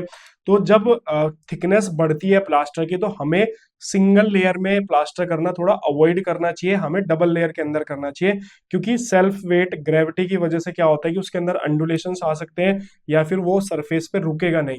तो इसलिए हमें डबल कोट करना चाहिए। अब यहाँ पे देखो, हमारा जो आउटर प्लास्टर था इस प्रोजेक्ट के अंदर वो 20 mm का था, ठीक है। तो 20 mm को यहाँ पे क्या बताया गया कि हमें सबसे पहले 8 mm करना है और उसके बाद में 12 mm करना है। तो 8 mm हमें रफ प्लास्टर करना है और 12 mm जो है वो उसके ऊपर फिर उसको फिनिश कर देना है। तो आपको भी ध्यान रखना है, जब भी प्लास्टर की थिकनेस इंक्रीज होती है तो हमें क्या करना चाहिए, हमें जो है कोट को डबल कर देना चाहिए, ठीक है। लेयर्स को डबल कर देना चाहिए। मिक्स प्रोपोर्शन आपका यहाँ पे 1:4 दिया हुआ है। अब प्लास्टर के अंदर भी देखो अलग अलग चीजें होती हैं। सबसे पहले प्लास्टर वर्क स्टार्ट होने से पहले, दूसरा ड्यूरिंग प्लास्टर वर्क और पोस्ट प्लास्टर वर्क। तो सबसे पहले हम प्लास्टर से बिफोर क्या क्या चीजें, तो अगेन यहाँ पे अगर आप देखोगे तो approve drawing available, method of statement जो है वो यहाँ पे होना चाहिए, और ensure surface preparation before start is plastering. जिस सरफेस पे हम प्लास्टर वर्क कर रहे हैं वो सरफेस जो है प्रिपेयर होना चाहिए। प्रिपेयर मतलब जैसे हम प्लास्टर के केस में सबसे पहले क्या करेंगे, सरफेस वेट होना चाहिए, ड्राई सरफेस पे नहीं करेंगे। अगर सरफेस पे कोई लूज मेटेरियल्स है तो उसको रिमूव करेंगे, कोई अंडुलेशंस वगैरह है तो वो हटाएंगे। कई बार ऐसा होता है ना कि कंक्रीटिंग सरफेस पे हम लोग कर रहे हैं तो वो थोड़ा सा शटरिंग के डिफेक्ट की वजह से थोड़ा सा बाहर निकल जाता है, थोड़ा फूल जाता है, तो हम उसकी चिपिंग वगैरह करते हैं। और हनी कॉम्बिंग वगैरह है तो उसको हम लोग रिपेयर करते हैं। तो सरफेस हमारा प्रिपेयर होना चाहिए। इसके अलावा सभी टूल्स हमारे पास में अवेलेबल होना चाहिए। हमें लेवल मार्किंग, जितना भी जो सरफेस पे प्लास्टर्स हम लोग करते हैं, चाहे सीलिंग पे करते हैं तो लेवल मार्किंग करते हैं। और इसको भी यहाँ पे ना लिखा भी होगा, यहाँ पे एक अभी एक टर्म आएगी उसको मैं अभी डिफाइन करूंगा। इसके अलावा यहाँ पे देखोगे तो जो आरसीसी सरफेस है उस पे हैकिंग करना चाहिए। तो जैसे मैंने बताया था, हैकिंग मशीन भी आती है उससे भी कर सकते हो, छीनी हथौड़े से भी आप कर सकते हो। तो सरफेस को रफ करना है, बेसिकली ये चीज है। ये होता है बुल पैड्स बोलते हैं इनको, ठीक है। तो बुल पैड का काम ही यही होता है कि जो हमारा प्लास्टर होता है उसकी थिकनेस हमें पता रहती है। अलग अलग बुल पैड हम लोग जो है अलग अलग उस पे मार्क कर देते हैं अलग अलग पोजीशन पे, और उससे हमारा जो है प्लास्टर फिर हम उसके ऊपर स्टार्ट करते हैं। इसके अलावा चिकन मैश यूज की जाती है। तो जहां पे भी हमारा आरसीसी और जहां पे भी हमारा ब्रिक वर्क का जो पार्ट आता है, जो जंक्शन पॉइंट होता है, यहाँ पे हमें आरसी मतलब यूज करना चाहिए चिकन मैश। क्यों यूज करना चाहिए, देखो आरसीसी एक अलग मटेरियल है, ब्रिक एक अलग मटेरियल है, दोनों की प्रॉपर्टी अलग अलग है। तो एक्चुअल एनवायरनमेंट में दोनों अलग अलग तरीके से बिहेव करेंगे, लोडिंग कंडीशन में भी अलग बिहेव करेंगे, एनवायरमेंटल कंडीशन के अंदर भी लोग अलग अलग तरीके से बिहेव करेंगे। तो जब अलग अलग तरीके से दोनों बिहेव करेंगे तो उस केस में क्या होगा कि इनके जो जंक्शन पॉइंट है वहां पे क्रैक जो है वो आ सकते हैं। तो उस क्रैक को रोकने के लिए हम लोग इसमें चिकन मैश जो है वो यूज करते हैं। क्लियर। इसके अलावा मिक्स प्रोपोर्शन हमें चेक करना। तो हमारी ड्राइंग के अंदर मिक्स प्रोपोर्शन है 1:4। तो हमें ये इंश्योर करना है कि 1:4 यूज हो रहा है या फिर नहीं यूज हो रहा है। इसके अलावा अगर आप यहाँ पे देखोगे तो हमें एम्प्टी बैग का यूज करना चाहिए। एम्प्टी बैग यूज, मान लो ये मेरी वॉल है, इस वॉल पे मुझे क्या करना है, प्लास्टर करना है। तो नीचे की साइड मिस्त्री क्या करता है, ऐसे प्लास्टर मारता है, ऐसे यूं, ठीक है। आपने देखा होगा प्लास्टर वर्क करनी में उठाया ऐसे और उसके बाद ऐसे प्लास्टर मारता है। तो उससे कुछ मटेरियल तो तभी नीचे गिर जाता है, उसके बाद फिर जब वो उसको लेवल करना स्टार्ट करता है तो तब कुछ एक्स्ट्रा मटेरियल जो है वो नीचे गिर जाता है। तो ये मटेरियल वेस्ट नहीं होना चाहिए, हमें इस मटेरियल को रीयूज करना है। तो उसके लिए हमें नीचे का सरफेस सबसे पहले क्लीन करना है, साथ ही साथ नीचे जो है सीमेंट के एम्प्टी बैग जो है वो हमें डालना है, ताकि हमारी वेस्टेज जो है वो कम आए। इसके अलावा सफिशिएंट लाइट होनी चाहिए। अगर हम किसी इंटरनल पोर्शन पे काम कर रहे हैं या फिर नाइट में काम कर रहे हैं तो हमारे पास में लाइटिंग की प्रॉपर व्यवस्था होनी चाहिए। तो यहाँ पे अगर वो है तो हमें चेक करना है, अगर नहीं है तो क्रॉस करना है। इसके अलावा हमें स्टेजिंग का यूज करना है, मतलब हाइट के लिए हमें स्कैफ फोल्डिंग्स वगैरह यूज करनी है। और वो तो एक तरीके से कॉमन सेंस वाली बात है, तो आपको चेक करनी है कि वो सारी चीजें अवेलेबल है या फिर नहीं है। एमईपी का पार्ट हमें चेक करना है। देखो प्लास्टर वर्क कराने से पहले आपको ना ब्रिक वर्क की चेकलिस्ट चेक करनी है कि ब्रिक वर्क ओके था या फिर नहीं। आपको इलेक्ट्रिकल की चेकलिस्ट चेक करनी है, आपको प्लम्बिंग की चेकलिस्ट चेक करनी है, आपको एमईपी की चेकलिस्ट चेक करनी है। पता चले कि आप प्लास्टर वर्क स्टार्ट करा दिया और वहां पे इलेक्ट्रिकल वर्क ही नहीं हुआ है, या वहां पे पता चले कि प्लम्बिंग वर्क ही नहीं हुआ, या फिर इलेक्ट्रिकल के अंदर कोई ओपन पॉइंट था या कोई इलेक्ट्रिकल पॉइंट्स के अंदर कोई चेकलिस्ट के अंदर कोई रिमार्क था वो रिमूव ही नहीं हुआ। पता चले कहीं पे कोई एक्स्ट्रा इलेक्ट्रिकल पॉइंट्स देना था, वहां पे चेकलिस्ट में वो मेंशन था और आपने वहां पे प्लास्टर वर्क स्टार्ट कर दिया। तो ये सारी चीजें जो है वो आपको जरूर चेक करनी है। अब इसके बाद जब प्लास्टर वर्क मेरा स्टार्ट हो जाएगा तो वहां पे हमें क्या चेक करना है, सबसे पहले तो मिक्सर मशीन चेक करनी है। देखो बड़ी कंस्ट्रक्शन साइट के अंदर मैनुअल मिक्सिंग यूज नहीं की जाती है, हमेशा मिक्सचर यूज किए जाते हैं। तो इसलिए अगर आपने किसी बड़ी कंस्ट्रक्शन कंपनी पे काम कराया होगा तो आपको ये आइडिया होगा कि हमेशा मिक्सिंग जो होती है वो मटेरियल को यूज मतलब जो हमारा मिक्सचर्स होता है उसको यूज करके हम लोग मिक्सिंग जो है वो करते हैं। इसके अलावा सेटिंग टाइम, तो जहां पे भी सीमेंट की बात आएगी वहां पे सेटिंग टाइम की बात जरूर आएगी। तो हमें जो भी सीमेंट यूज करना है वो मोर्टार जो यूज कर रहे हैं हम लोग वो सेटिंग टाइम के अंदर अंदर ही उसको हमें क्या करना है, यूज करना है। इसके अलावा वाटर प्रूफिंग, जनरली क्या होता है कि जैसे बाथरूम में अगर हम कर रहे हैं, एक्सटर्नल वॉल्स पे अगर हम लोग कर रहे हैं प्लास्टर, बेसमेंट में प्लास्टर कर रहे हैं, तो वहां पे जनरली हम लोग एडमिक्सचर्स का यूज करते हैं। कौन सा एडमिक्सचर्स, वाटर प्रूफिंग वाला जो एडमिक्सचर्स होता है। तो हमें ये चेक करना है कि वो एडमिक्सचर्स यूज हो रहा है या फिर नहीं हो रहा है। इसके अलावा थिकनेस हमें चेक करनी है कि प्लास्टर की जो थिकनेस है वो ओके है या फिर नहीं है। इसके अलावा हमें जो बुल पैड अभी बताई थी आपको लेवल मार्किंग, वो इसलिए की जाती है ताकि जो थिकनेस है वो हमें एग्जैक्ट थिकनेस जो है वो मिल सके। और अंडुलेशन चेक किए जाते हैं, जो एल्यूमिनियम का स्ट्रेट एज होता है, जो उन्हें एल्यूमिनियम की फंटी जिसको बोलते हैं, उसको ऐसे सरफेस पे आप रखोगे और ऐसे झाग देखोगे तो वहां पे गैप नहीं होना चाहिए, ठीक है। ये और इसके अलावा हम लोग वर्टिकल भी चेक करते हैं, यहाँ से ऐसे वर्टिकल सरफेसेस पे साउल की हेल्प से, जो प्लम बॉब होता है उसकी हेल्प से चेक करते हैं कि हमारा जो वर्टिकल है वो करेक्ट है या फिर नहीं है। इसके अलावा हम जो है डायमेंशन चेक करते हैं, जो भी हमारा रूम है उसके डायमेंशन चेक करते हैं। क्रॉस डायग्राम डायमेंशंस भी हम लोग चेक करते हैं। मान लो ब्रिक वर्क के अंदर कुछ डिफेक्ट हुआ और थोड़ी बहुत डायमेंशंस इधर उधर हो गई, सो हम उसको मेक ओवर करने की कोशिश करते हैं प्लास्टर वर्क के अंदर, ठीक है। तो कुछ प्रॉब्लम मान लो ब्रिक वर्क के अंदर हुई और उसको हम मेक ओवर करते हैं किसके अंदर, प्लास्टर के अंदर। फिर उसके बाद थोड़ी बहुत बची हुई हम फ्लोरिंग वर्क के अंदर मेक ओवर करने की कोशिश करते हैं। तो ये चीज आपको जरूर ध्यान रखनी है। और इसके अलावा ensure the finishing achieve as per the specified in the drawings, जो ड्राइंग के अंदर मेंशन है उसके अकॉर्डिंग हमें अचीवमेंट मतलब जो जो क्वालिटी मिली है या फिर फिनिशिंग वो नहीं, वो सारी चीजें देखनी है। और लास्ट में यहाँ पे क्यूरिंग का डेज हमें इंश्योर जो है वो करना है। तो ये सारी की सारी चीजें जो है वो हमारा बेसिकली प्लास्टर से रिलेटेड होगी। देखो प्लास्टर वर्क जब आप चेक करने जाओ तो सबसे पहले आपको क्या चेक करना है, सबसे पहले आपको चेक करना है सरफेस। जो सरफेस है, अगर ब्रिक कोई भी सरफेस है वेट होना चाहिए। दूसरा, अगर कोई फिनिश सरफेस है, मान लो कोई जैसे कंक्रीट का कोई सरफेस है, सो वो उस पर हैकिंग जरूर होना चाहिए। इसके अलावा हमें देखना है कि जो मोर्टार यूज हो रहा है वो उसी प्रोपोर्शन में हो रहा है या फिर नहीं हो रहा है। अगर कहीं पे प्लास्टर की थिकनेस कहीं पे ज्यादा आ रही है तो वहां पे ही आपको यह इंश्योर करना है कि वहां पे डबल लेयर आपको प्लास्टर करना है, सिंगल लेयर प्लास्टर यूज नहीं करना है। और अगर अगर कोई स्पेशल रिक्वायरमेंट भी है ऐसी कि मान लो थिकनेस काफी ज्यादा आ रही है, तो उस केस के अंदर आप लोग जो है वहां पे आपको यूज करवानी है चिकन मैश। तो ये सारी चीजें आपको जरूर चेक करनी है प्लास्टर की केस में। तो ये हमारा चेकलिस्ट वाला पार्ट जो है कंप्लीट हुआ। अब इसके बाद हम लोग जो है नेक्स्ट जो पोर्शन है उसकी तरफ जो है मूव करते हैं। और ये हमारा पोर्शन है फ्लोरिंग वर्क का, और एक हमारा यहाँ पे एक्सकवेशन से रिलेटेड है। तो सबसे पहले एक्सकवेशन के बारे में बात करेंगे। एक्सकवेशन के अंदर भी देखो प्री और ड्यूरिंग, सबसे पहले प्री एक्सकवेशन हमें चीजें चेक करनी होती है, और उसके बाद में दूसरा हमें जो चेक करना होता है वो जब हमारा एक्सकवेशन वर्क जो है स्टार्ट हो जाता है उस टाइम पे। तो प्री एक्सकवेशन के अंदर क्या होना चाहिए, अप्रूव्ड ड्राइंग जो है वो साइट पे अवेलेबल होना चाहिए, ये आपको जरूर चेक करना है। इसके अलावा सोइल इन्वेस्टिगेशन रिपोर्ट जरूर चेक पास में होनी चाहिए। इससे हमें बेसिकली ये पता चल जाता है कि जो सोइल है वो लूज है, हार्ड है, नेचर ऑफ सोइल किस टाइप का है, तो वो हमें बेसिकली पता चल जाता है। टीबीएम स्टेब्लिश और नोट, ये हमें जरूर चेक करना है। टीबीएम से हमें क्या होता है, लेवल मार्किंग।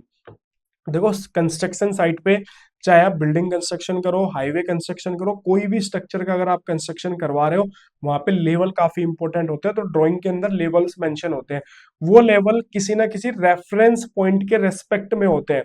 तो आपको वो रेफरेंस पॉइंट आपको मार्क करके रखना है कि हमारा ये रेफरेंस पॉइंट है, वो 0 0 भी हो सकता है, प्लस माइनस ऊपर नीचे भी वो हो सकता है। तो ऐसा कोई जरूरी नहीं कि 0 0 ही आपका रेफरेंस पॉइंट है, वो प्लस माइनस भी ऊपर नीचे हो सकता है। तो आपको वो स्टेब्लिश करना है वहां पे रेफरेंस पॉइंट, क्योंकि उसी के अकॉर्डिंग हमें आपको एक्सकेवेशन स्टार्ट करवाना है।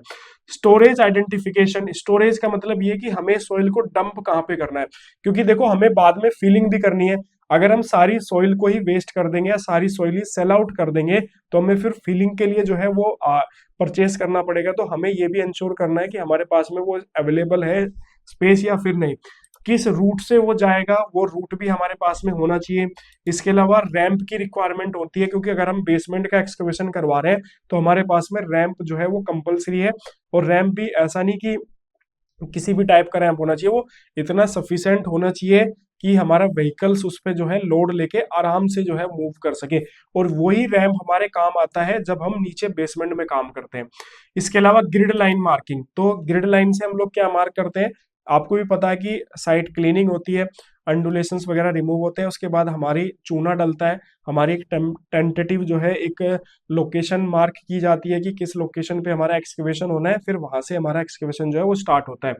सेफ्टी मेजरमेंट, जनरली एक्सकेवेशन के अंदर सेफ्टी मेजरमेंट किए जाते हैं। सबसे पहले तो क्या किया जाता है, चारों तरफ से साइट को बंद किया जाता है ताकि कोई भी जानवर या फिर कोई भी इंसान बाहर से आके नीचे बेसमेंट में ना गिर सके। इसके अलावा प्रॉपर सिग्नेचर साइन बोर्ड लगाए जाते हैं कि यहाँ पे खतरा है, यहाँ पे ये चीज है।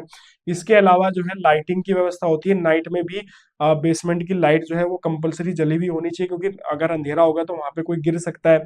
ये आपको चीजें जो है वो इंश्योर करनी है। इसके अलावा आपको देखना है कि हमें कटिंग जो है वो स्लोप में करनी है। इसके अलावा स्लोप के अंदर करेंगे तो हमारा जो स्लोप होगा वो स्टेबल होगा, कभी भी स्ट्रेट कटिंग नहीं करनी चाहिए।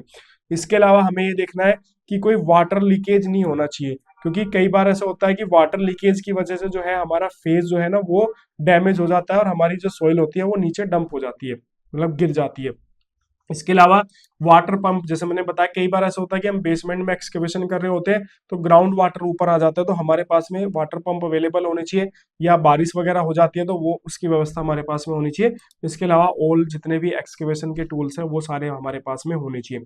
अब ड्यूरिंग एक्सकेवेशन हमें क्या करना है, सबसे पहले तो लेवल रजिस्टर्ड साइट पे होना चाहिए। तो मैंने जैसे बताया टीबीएम मार्क होगा, उसके बाद ऑटो लेवल से कंटिन्यूअस हम लोग लेवल मार्क करते हुए चलेंगे कि कितना एक्सकेवेशन हो रहा है, उसकी पूरा एक लेवल रजिस्टर्ड बनता है जिसमें सारे लेवल्स जो है हम कंटिन्यूअस जो है वो मार्क करते हुए चलते हैं। इसके अलावा layout and the alignment as the per the drawing, जो स्लोप ड्राइंग के अंदर मेंशन है हमें ये देखना है कि उस स्लोप के अंदर कटिंग हो रही है या फिर नहीं हो रही है। अगर मान लो कम कटिंग हुई है तो हमें नीचे काम करने में दिक्कत आएगी, अगर ज्यादा कटिंग हो गई है तो हमारी कॉस्ट एक्स्ट्रा चली जाएगी, क्योंकि काटने में हमें एक्स्ट्रा कॉस्ट लग रही है, उसके बाद हमें उसको फिल करने में हमारी जो है कॉस्ट एक्स्ट्रा लगेगी। उसके बाद रिक्वायर्ड डेप्थ की कितनी डेप्थ है, तो लेवल से हमें पता चल जाएगा कि हमें कितना नेगेटिव में जाना है, तो वो हमें चेक करना है। स्लोप हमें चेक करना है। इसके अलावा proper shoring and the shuttering is done. कई बार ऐसे होता है कि हमें ना वर्टिकल कटिंग करनी पड़ती है, हमारी मजबूरी होती है कि हमें वर्टिकल कटिंग करनी होती है, तो हमें उसे रोकने के लिए एक सपोर्ट हम लोग उसको देते हैं, तो उसी सपोर्ट की यहाँ पे बात करिए। बैरिगेटिंग लगनी चाहिए चारों साइड, जैसे मैंने बताया था सेफ्टी पॉइंट ऑफ व्यू से चारों साइड बैरिगेटिंग लगनी चाहिए। जो भी हमारी एक्सकेवेशन का लाइन है उससे कम से कम 1 मीटर पे हटके हमारी बैरिगेटिंग्स होनी चाहिए। इसके अलावा making pillars are free from disturbance. Marking pillars मतलब जो ग्रिड के लिए हम लोग बनाते हैं, या टीबीएम वगैरह हम जो माने, पता चला कि टीबीएम हमने ऐसी जगह पे फिक्स कर दिया जहां पे हमारा एक्सकेवेशन होना था, तो हमें ये भी ध्यान रखना है कि जो टीबीएम वगैरह हम लोग बेंचमार्क फिक्स कर रहे हैं वो डिस्टर्ब ना हो आने वाले टाइम के अंदर। इसके अलावा blasting by certified licence contractors, तो अगर एक्सकेवेशन हम कर रहे हैं वहां पे ब्लास्टिंग की रिक्वायरमेंट है तो वो सर्टिफाइड कॉन्ट्रैक्टर या सर्टिफाइड लाइसेंस कॉन्ट्रैक्टर होना चाहिए। ऐसे नहीं कि किसी को भी उठा के लेके आ गए और उससे जो है ब्लास्टिंग जो है वो स्टार्ट कर दिया। तो ये चेकलिस्ट है जो कि हमारे एक्सकेवेशन में यूज होती है। आई होप आपको जो है वो समझ में आई होगी, और इससे रिलेटेड अगर कोई भी डाउट कंफ्यूजन है तो आप कमेंट सेक्शन में बेझिझक होकर कमेंट करना। अब बात करते हैं फ्लोरिंग वर्क से रिलेटेड चेकलिस्ट, जो कि हमारा अनोदर काफी इंपॉर्टेंट पार्ट होता है। तो फ्लोरिंग वर्क के अंदर भी अगर आप देखोगे तो प्री और ड्यूरिंग दो पार्ट होते हैं, एक प्री और एक होता है ड्यूरिंग। तो प्री के अंदर चेक करते हैं। सबसे पहले तो प्री के अंदर क्या करना है कि हमारा जो भी फ्लोर है वो क्लीन होना चाहिए, उस पर कोई भी लूज मटेरियल वगैरह जो है वो नहीं होना चाहिए। इसके अलावा नेक्स्ट है यहाँ पे checking for preceding activity like fixing electrical conduct plumbing works. जैसे जो वॉल टाइल्स लगती है हमारी, वॉल टाइल्स हमारी लगती हैं, कई बार हमारा जो इलेक्ट्रिकल्स के पाइप्स वगैरह होते हैं वो ग्राउंड फ्लोरिंग के नीचे भी उनको यूज किया जाता है, कि कंसील ना करके फ्लोरिंग के नीचे, या फिर मान लो इंटीरियर वर्क वगैरह होना है तो उसमें फ्लोरिंग के नीचे से हम लोग पाइप वगैरह लेके जाते हैं। तो हमें वो चेक करनी है, एमईपी की चेकलिस्ट चेक करनी है, प्लम्बिंग की चेकलिस्ट चेक करनी है, इलेक्ट्रिकल वर्क की चेकलिस्ट जो है वो चेक करनी है। इसके अलावा check for fixing of bull marks और द लेवल। देखो जब भी हम लोग क्या करते हैं, जब भी हम फ्लोरिंग वर्क स्टार्ट करते हैं तो हम लोग एक लेवल निकालते हैं, और उस लेवल के ना ठिए जिसको बोलते हैं, हम लेवल के ठिए मार्क कर दिए। तो हर एक कुछ कुछ पोर्शंस पे हम वो लेवल जो है वो फिक्स कर देते हैं, मोर्टार से फिक्स किया जाता है। तो उससे ना जो भी मिस्त्री लगा रहा है फ्लोरिंग, उसको आइडिया हो जाता है कि हाँ हमारा जो लेवल है वो क्या रहेगा, और उसी से वो स्लोप डिसाइड करता है कि कहाँ पे 0 0 रखना है, कहाँ पे स्लोप देना है। जनरली इंटरनल पोर्शन पे ज्यादातर 0 0 रहता है। किचन में, टॉयलेट में, बालकनीज में हम लोग जो है स्लोप देते हैं ताकि वाटर का फ्लो हो सके। इसके अलावा थिकनेस, और थिकनेस हमारी मेंशन रहती है। हमें ये भी इंश्योर करना है कि हमारी मोर्टार की थिकनेस ज्यादा नहीं जानी चाहिए। अगर हमारी मोर्टार की थिकनेस काफी ज्यादा जा रही है तो हमें उसके नीचे कंक्रीट का बेड जो है वो डालना पड़ेगा, और जो कि कंपलसरी होता है। अगर हमारी थिकनेस काफी ज्यादा जा रही है तो मान लो कभी ऐसा होता है कि 80 mm, 100 mm, 120 mm तक भी, मतलब आपकी जो है कंक्रीटिंग स्लैब के लेवल में कुछ गड़बड़ हो गई और आपने ध्यान नहीं दिया, या कुछ और डिस्टरबेंस हो गया जिसकी वजह से आपका लेवल डिस्टर्ब हो गया, तो हमें यहाँ पे क्या करना पड़ेगा, कम से कम 2 इंच की या 1.5 इंच की जो है हमें कंक्रीट की लेयर उस पर डालनी पड़ेगी। देन उसके ऊपर फिर हम मोर्टार जो है वहां पे यूज करेंगे। अप्रूव पैटर्न्स अवेलेबल है या फिर नहीं, आपको पता है कि ड्राइंग्स जो टाइल्स वगैरह लगती हैं वो पैटर्न के हिसाब से लगती हैं। तो जो पैटर्न्स है वो हमारे पास अवेलेबल है या फिर नहीं, हमें ये इंश्योर करना है। इसके अलावा सारे टूल्स वगैरह अवेलेबल है या फिर नहीं है, तो ये सारे प्री कंस्ट्रक्ट, मतलब टाइलिंग वर्क स्टार्ट होने से पहले ये सारे काम जो है हमें कर लेने हैं। इसके बाद हमारा जो नेक्स्ट आता है वो होता है ड्यूरिंग, की जब हमारा फ्लोरिंग वर्क स्टार्ट हो गया तो उस टाइम पे हमें क्या चीजें करनी है। सबसे पहले तो हमें ये देखना है कि अगर किसी रूम के अंदर कोई टाइल लग रही है तो वहां पे वो एक सेम बैच की होनी चाहिए। होता क्या है कई बार कि अलग अलग बैच की टाइल में ना, तो भले ही टाइल सेम हो लेकिन उसके टेक्सचर्स में थोड़ा बहुत डिफरेंस आ जाता है। तो वो डिफरेंस जब रूम के अंदर लगता है ना तो वो दिखता है। तो आपको ध्यान रखना है कि किसी एक पर्टिकुलर रूम पे या किसी एक पर्टिकुलर एरिया के अंदर सेम बैच की टाइल जो है वो यूज हो। इसके अलावा मोर्टार जो यूज हो रहा है उसकी प्रॉपर मिक्सिंग होनी चाहिए। इसके अलावा ensure waiting of the tiles, खासकर जो हम सिरेमिक टाइल्स हम लोग यूज करते हैं वो वेट हमें कर लेना चाहिए, और खासकर जो वॉल्स वगैरह पे हम लोग लगाते हैं। पैटर्न्स हमें चेक कर लेना चाहिए कि जो पैटर्न्स लग रहा है वो एक्चुअल में एज पर अप्रूव पैटर्न्स है या फिर नहीं, वो हमें चेक करना है। इसके अलावा अगर हम टाइल्स के बीच में कोई स्पेसर या फिर कोई गैप कर रहे हैं तो वहां पे वो जॉइंट हमें देखना है कि वो proper as per drawings mention जो है वो है या फिर नहीं, वो चेक करना है। लेवल चेक करना है, जैसे मैंने बताया ना कि ज्यादातर पोर्शन पे 0 0 रहता है, जहाँ पे वाटर का मूवमेंट नहीं है वहां पे 0 0 रहता है लेवल। और जहाँ पे वाटर फ्लो होता है जैसे किचन हो गया, टॉयलेट हो गया, बालकनीज हो गया, वहां पे एक स्लोप दिया जाता है और जिस डायरेक्शन में वाटर हमें फ्लो करना है। इसके अलावा check the starting point of the tile laying, matching the tile joints, finishing as cut tiles. एक तो देखो टाइल्स जब कट होती है ना तो आपको ये ध्यान रखना है कि कटिंग जो है ना किसी अच्छे क्वालिटी के ब्लेड से होना चाहिए। क्योंकि जब किसी घटिया क्वालिटी के ब्लेड से हम लोग कटिंग कराते हैं तो उसमें दिक्कत ये आती है टाइल्स के अंदर कि उसकी जो कॉर्नर्स होते हैं ना वो डैमेज हो जाते हैं, जो कि बहुत ही खराब दिखते हैं। इसके अलावा जब टाइल्स फिक्स कर रहे हैं तो हमें देखना है कि उनके मान लो किसी पॉइंट्स पे 4 टाइल्स हैं तो उन चारों टाइल्स का जो जंक्शन पॉइंट है, कॉर्नर पॉइंट है, वो बिल्कुल एक लेवल में होना चाहिए। और हमें टाइल्स में ये भी चेक करना है कि टाइल्स स्ट्रेट हो, अंडुलेशन वाली टाइल्स ना हो। तो अगर कोई टाइल्स ऐसी हैं जिनके अंदर अंडुलेशन है उसको हमें हटा देना चाहिए। इसके अलावा हमें जो है जहाँ पे भी हमारे पॉइंट्स आ रहे हैं, इलेक्ट्रिकल पॉइंट्स आ रहे हैं, चाहे प्लम्बिंग के पॉइंट्स आ रहे हैं, वहां पे कटिंग जो है वो हमारी प्रॉपर होनी चाहिए। सो ये हमारी चेकलिस्ट थी जो कि हम लोगों ने देखी, किससे रिलेटेड, हमारी जो हमारी फ्लोरिंग वर्क था। तो जितने भी जो इंपॉर्टेंट इंपॉर्टेंट वर्क्स होते हैं उनसे रिलेटेड चेकलिस्ट जो है मैंने इस वीडियो के अंदर आप सभी के साथ में डिस्कस किया। और ये ऐसे पॉइंट्स हैं, मतलब ये ऐसे स्ट्रक्चरल मेंबर्स हैं जो कि कंटिन्यूअसली आपको लगभग हर साइट पे जो है वो देखने के लिए मिलेंगे। इसके अलावा और भी बहुत सारे आइटम हो सकते हैं लेकिन सारे आइटम कवर करना पॉसिबल नहीं है, तो इसलिए इस वीडियो के अंदर वे सारे आइटम कवर किए गए हैं जो कि सबसे ज्यादा इंपॉर्टेंट है और जिसमें सबसे ज्यादा क्वालिटी कंट्रोल जो है वो किया जाता है। आई होप आपको जो है हमारा ये जो दिवाली से पहले आप लोगों को जो सरप्राइज दिया गया ये काफी पसंद आया होगा और काफी कुछ आप लोगों को जो है सीखने के लिए मिल रहा होगा 5 डे 5 स्किल प्रोग्राम के अंदर। आप इस बारे में क्या सोचते हैं कमेंट सेक्शन में जरूर बताना। कोई डाउट कोई कंफ्यूजन है तो कमेंट सेक्शन में बेझिझक होकर कमेंट करना। एप्लीकेशन का लिंक है वो आप डाउनलोड कर सकते हो, टेलीग्राम ज्वाइन कर सकते हो। इसके अलावा लाइफ टाइम मेंबरशिप का जो हमारा प्रोग्राम है दिवाली ऑफर, इसके अलावा ऑल इन वन का जो कोर्स है वो आप ज्वाइन कर सकते हैं। चैनल को सब्सक्राइब कर लेना, वीडियो को लाइक शेयर करना बिल्कुल भूलना। Okay, thank you.